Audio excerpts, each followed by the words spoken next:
I am Bryan Meszaros, CEO of OpenEye Global. And what does OpenEye Global do? Because you've been around a long time.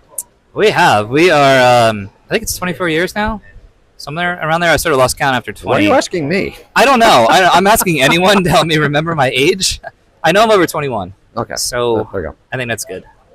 No, we're a creative agency. Mm-hmm. We really kind of a little bit more, I'd say maybe a little bit more of a hybrid agency. Part of what we do is really helping clients understand how to use different technologies to solve problems. Mm-hmm. So we're looking through more creative technology, what technologies that are out there that are trending that we can bring in to solve a problem, to build an experience on top of. So how do we activate ideas that we're thinking creatively through different uses of technology? Now, we do work very closely with a lot of integrators and other firms for the heavier lifting and the implementation of it, but we have to have an understanding of the technology, so how we design for it. Yeah. But really strive more on the creative strategy, the creative output, and really kind of thinking through what these experiences are meant to do and drive within the physical environment.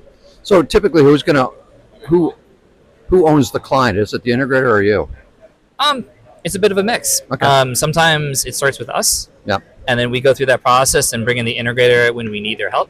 And other times it's the integrator that has sold a solution, but they don't, or the client doesn't have an understanding of how best to use it to solve or to find value for it. Right. So I'm always curious about the process of figuring out how is this project going to work. And when I was doing consulting, I don't really do it anymore, but I would always ask, okay, why?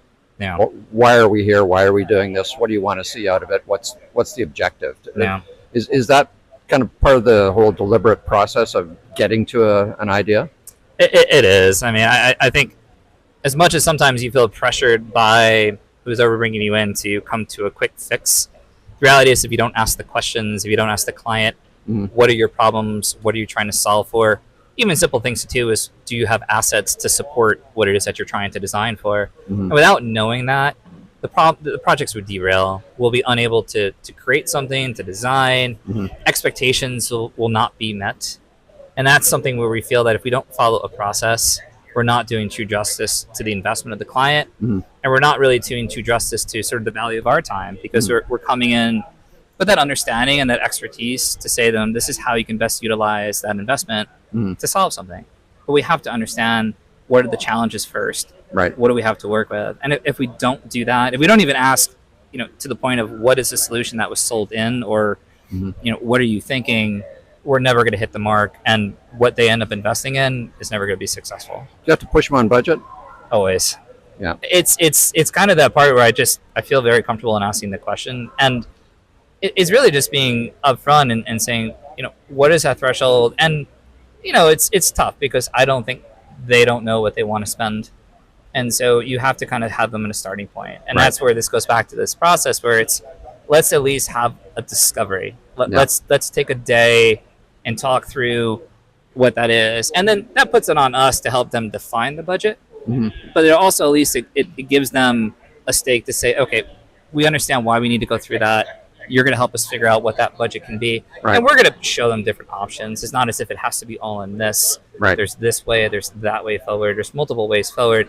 So we have to press them on it because we have to know kind of where they're at. But we also go in realizing that they're not going to have a definitive answer for that. Right. So one of the reference clients that you have, I think that's a really interesting project, is Talking Stick. Yep.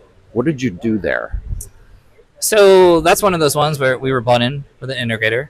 So CCS was their client. Yep. And so we got involved because they sold in this solution to retrofit an LED display. This is a casino, circular. right? It was a casino, resort casino in Scottsdale. And so, beautiful Natalumens LED that they installed, but there was no vision for what that was meant to do in that. And so, It's a big sheet of glass. Big sheet of glass. It's this big display. You turn it on, it's blue.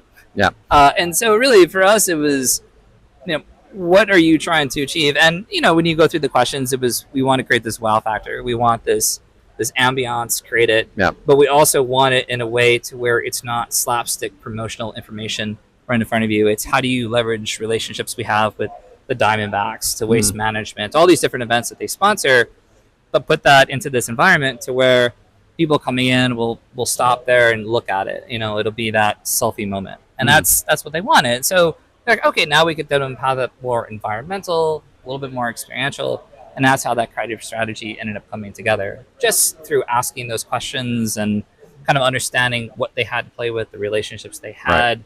what their team capabilities were, and where we can slot in to help them.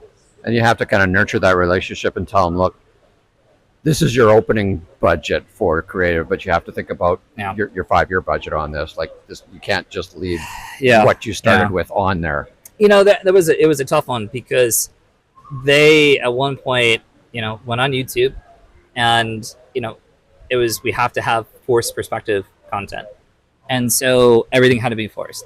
And so you go through this bit of education. Yeah. That forced means you can only see it from one perspective. Yeah. Why it's called forced. And it took a while for them to understand that the perspective from different viewing points is not going to be the same. Yeah. So they were still insistent to go down the path, and that happens with clients. Sure. So learning lesson for us as well. And so there's a second phase of the creative, which then became more of environmental to where it can be seen from any perspective. So you have to educate them as well. For what you love client input, it's great. You love that they're thinking outside of the box and they want something innovative, but then you also have to kind of say, one, can you as your team takes that over, are you able to continue to create that? Yeah. And then two, how do you tie in other content that is not going to be as heavily budgeted? Yeah. And still make that look cohesive and appropriate. So a lot of learnings back and forth, I think, for them and their team.